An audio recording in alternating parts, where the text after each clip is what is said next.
Ya pemirsa, untuk mengulasnya kita sudah bersama pakar hukum tindak pidana pencucian uang yang juga Ketua Umum Masyarakat Hukum Pidana Kriminologi Indonesia, Yenti Ganarsi.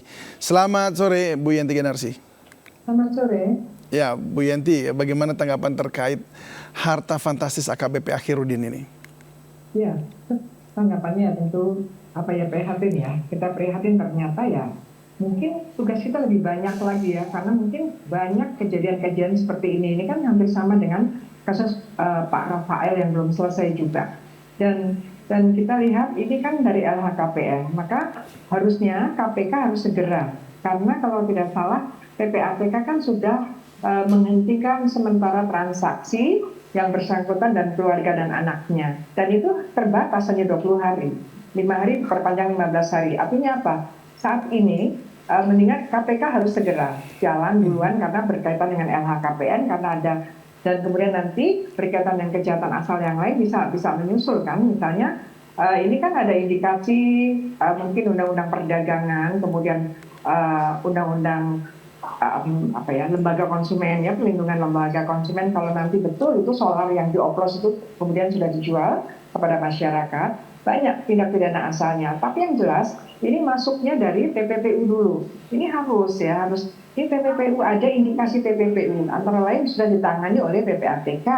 Ya, artinya apa? Udah ada LHKPN, artinya harus cepat gitu ya. Kita harus cepat sekali. Apalagi kasus ini kan sebetulnya karena viral dan itu kejadiannya juga Desember. Jadi ini ada masalah di dalam berkaitan dengan aparat penegakan hukum. Ini ada masalah besar sekali. Jadi saya juga berpikir marilah negara ini bukan hanya berbicara tentang politik terus siapa calon presiden sebagainya. Lainnya masyarakat, rakyat ini di sekitar rakyat dan masyarakat ini terjadi kejahatan-kejahatan seperti ini. Bahkan sebetulnya secara visual ya, banyak masyarakat misalnya kita melihat ada restoran milik polisi. Selama ini mereka tuh menerima saja untuk milik polisi dan sebagainya. Jadi sebetulnya ini bukan baru. Ini baru ketika ada diviralkan, ada gejala masyarakat memviralkan, ini baru jalan. Tapi kenyataannya kan tidak seperti itu. Banyak sekali fakta-fakta bahwa sebetulnya masyarakat itu sejak awal sudah heran. Kenapa ada ASN, ada aparat penegak hukum sekaya itu?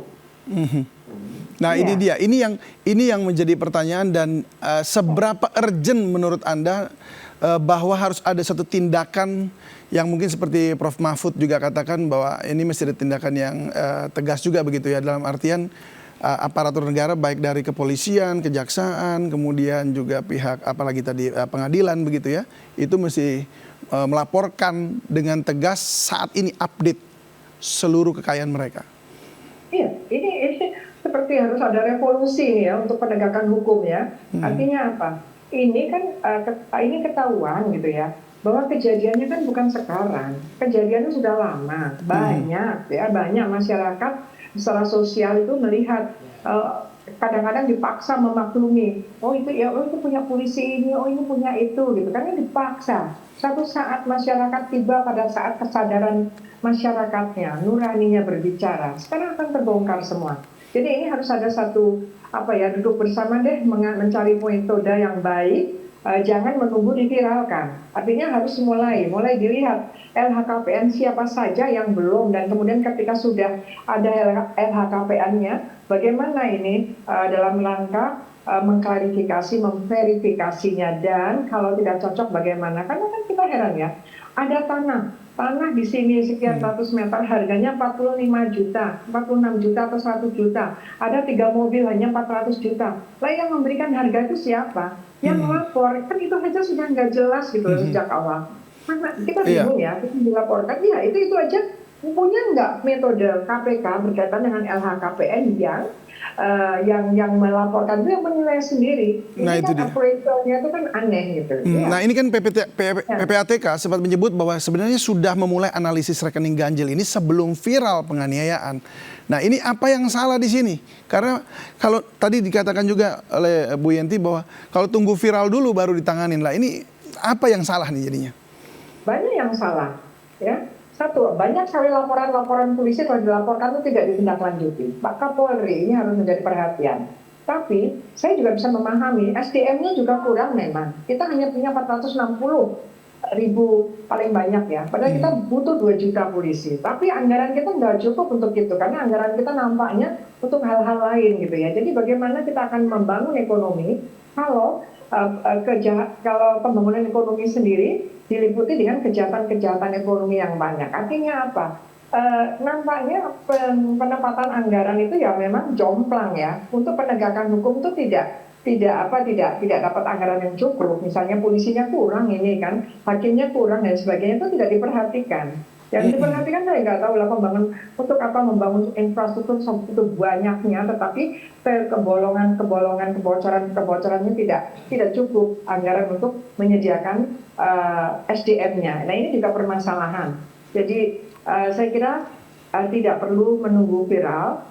Nampaknya sekarang harus PPATK dan KPK itu kerjasama dan kemudian berkaitan dengan kepala-kepala atau ketua kelembaga dan kementerian itu langsung melihat dari LHKPN dan dari apa yang ada di PPATK itu langsung ditindaklanjuti. Ya pasti akan berkaitan dengan SDM tidak cukup, tetapi harus karena ini sekarang ada yang lebih menyedihkan ya. Ternyata korupsi yang moral korup ini yang diawali dengan terkuaknya anaknya Pak Rafael itu adalah juga menimbulkan kekejian, menimbulkan masalah parenting dari orang-orang yang berkecukupan dan mempunyai jabatan yang mungkin melupakan pendidikan-pendidikannya. Sehingga memunculkan bahwa ada anak-anak muda yang menjadi keji dan anak-anak lain yang menjadi korban dari kekejian itu. Ini juga masalah sangat besar. Efek dari kejahatan korupsi, efek dari orang-orang yang flexing, orang-orang yang serakah, itu nampaknya dan menyalahgunakan. Ini kebanyakan menyalahgunakan kewenangannya, menyalahgunakan jabatannya. Saya kira ini kasus ini juga, karena yang bersangkutan juga didir narkoba, coba dilihat lebih mendalam lagi. Bukan sekedar oplosan itu ya, mengoplos dan kemudian ada harta kekayaan yang banyak. Sejak kapan dan kenapa dibiarkan? Jadi Baik. mungkin ya, Jadi kalau ini dalam hal ini oknum ya, tapi mungkin Kapolri bisa lihat Kapoldanya, kenapa dibiarkan sekian lama, kenapa bisa sekian lama, jangan-jangan ada pelindungnya di atasnya. Ini semuanya harus betul-betul bukan hanya oknum ini saja, tetapi kenapa ada pembiaran. Anda setuju nggak kalau bahwa seperti ini adalah extraordinary crime yang artinya melibatkan banyak pihak yang lain? Ya sekarang perspektif aja ya, memang extraordinary crimes itu kan sebetulnya tergantung keadaannya ya. Kalau memang jenis the kinds of crime, memang ini bukan extraordinary crimes dalam artian yang 4 kejahatan besar itu ya. Tetapi kalau berkaitan dengan begitu maraknya, ya kita nggak masalah bahwa kita mengambil policy, mengambil sudut pandang perspektif kita bahwa sekarang sudah terjadi extraordinary crimes related with the corruption dan kemudian kita harus ada extraordinary action. Ya, kita harus ada satu langkah-langkah, satu pemikiran-pemikiran. Mungkin nanti Pak Mahfud ini biasanya ini harus bagaimana ini menghadapi kejahatan-kejahatan berkaitan dengan LHKPN terutama ya, LHKPN yang tidak cocok dan itu masih berkaitan hanya dengan ASN dan orang-orang yang memang wajib LHKPN. Belum lagi di luar itu. Fraud itu masih banyak, kecurangan-kecurangan, kejahatan-kejahatan ekonomi masih sangat banyak. Tetapi diawali dengan ini, kita dalam dulu bahwa ASN, kementerian, lembaga, orang-orang yang potensi menyalahgunakan kewenangan dan jabatannya untuk mendapatkan harta kekayaan secara ilegal.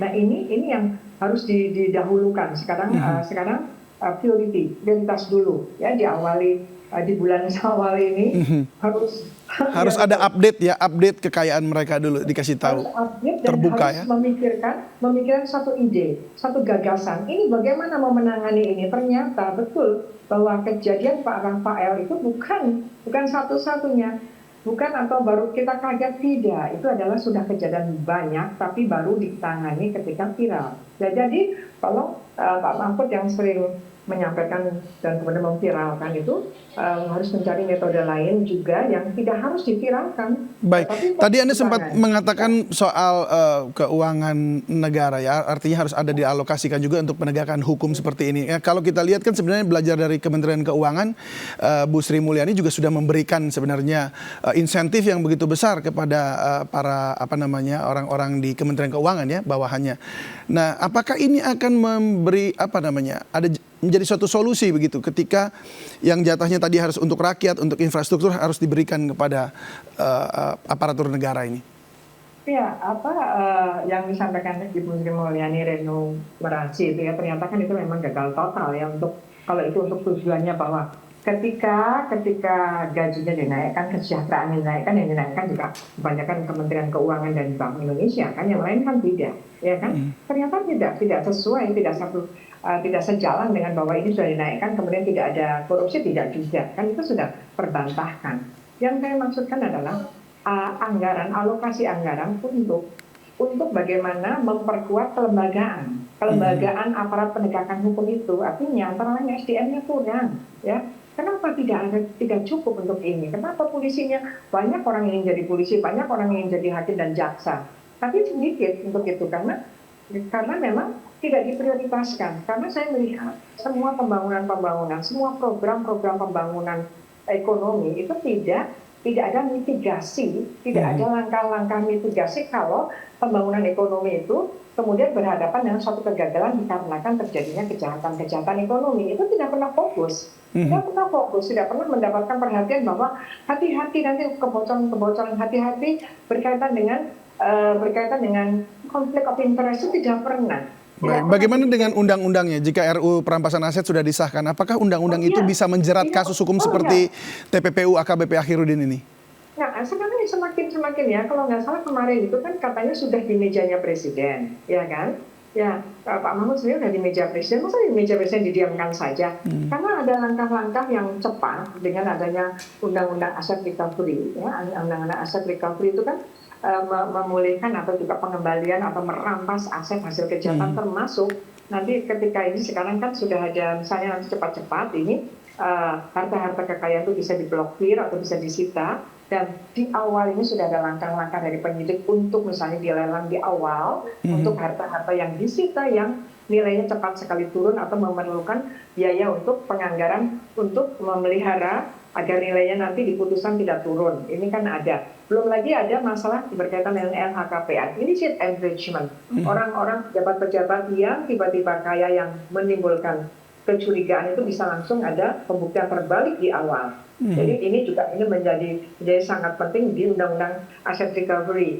Dan kemudian berkaitan dengan harta-harta kekayaan seseorang yang orangnya pergi atau tidak jelas dan sebagainya, dan kemudian yang bersangkutan didekati juga tidak mau diajak berbicara dan sebagainya, langsung bisa diadakan suatu semacam persidangan gugatan perdata terhadap harta-harta yang dilakukan oleh penyidik maupun penuntut umum untuk terutama korupsi dikembalikan kepada negara. Nah, ini memang pentingnya aset recovery itu juga bukan sekedar nanti setelah diputuskan dirampas, tidak, sejak awal seperti ini sekarang ini. Dan harus disepakati di awal ini ya. Iya, disepakati di awal. Iya. Betul. Jadi aset recovery jangan diartikan bahwa ketika sudah diputus oleh hakim kemudian dirampas kepada siapa. Bukan hanya permasalahan di situ, tetapi ada kegunaannya ketika LHKPN ini tidak cocok, dan kemudian ketika verifikasi tidak cocok, kemudian untuk pembuktian terbalik di sangat awal, dan kemudian untuk harta-harta yang kita misalnya mengetahui bahwa ada hotel, misalnya hotel yang besar sekali yang terlihat nampaknya yang bersangkutan ini tidak sesuai dengan penghasilannya, termasuk beneficial ownership ya, ini misalnya pejabat-pejabat, dia menjabat tapi dia bikin hotel juga pakai nama orang lain. Ini kan sudah jelas ini kan sangat mudah dilakukan, tetapi tidak ada pembiaran lainnya, ada pembiaran dari atasan mereka, siapapun itu, lembaga maupun komandan-komandannya mereka atau menteri-menterinya itu yang membiarkan juga. Jadi sekali lagi pemerintah harus tegas ini ya. Sangat tegas dan mulai dari cepat. dan cepat, baik dari undang-undangnya maupun juga dari personil untuk penegakan hukumnya juga harus tegas begitu. Baik. Ya, terima kasih ya, untuk rekrutmen juga, betul. Terima kasih Bu Yenti Ganarsi sudah berbagi bersama kami di MNC News Now. Salam sehat selalu. Salam sehat selalu, terima kasih. Terima kasih.